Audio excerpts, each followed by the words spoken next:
শাহজাহানের সঙ্গে তৃণমূল কংগ্রেসের বহু নেতা যুক্ত। সঠিক তদন্ত হলে সবকিছু ফাঁস হয়ে যাবে।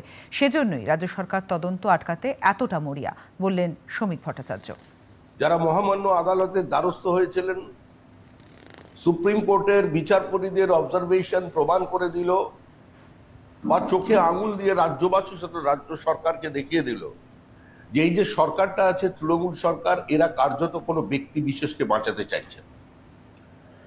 শাহজাহানের আন্তর্জাতিক যোগ, তদন্তে বিভিন্ন আন্তর্জাতিক ঘটনা প্রবাহের সঙ্গে তার যোগ, তার অস্ত্র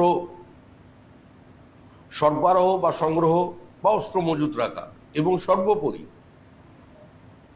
পুরো গণতান্ত্রিক ব্যবস্থাকে ধ্বংস করার যে প্রক্রিয়া তারা ছিল তাকে বাঁচানোর জন্য একজন কুখ্যাত সমাজ বিরোধীকে বাঁচানোর জন্য যে রাজ্যবাসীর টাকা সুপ্রিম কোর্টে খরচা হতে পারে সে প্রশ্ন করেছেন মহামান্য আদালত। কিন্তু এটা প্রমাণ হচ্ছে যে এর উদ্দেশ্য ছিল একটাই, যে শাহজাহানের সঙ্গে আরো অনেক নেতা মন্ত্রী জড়িয়ে পড়বেন, তৃণমূল কংগ্রেসের অনেক অজানা কথা সামনে আসবে, সেই জন্যই সরকারের এই প্রচেষ্টা।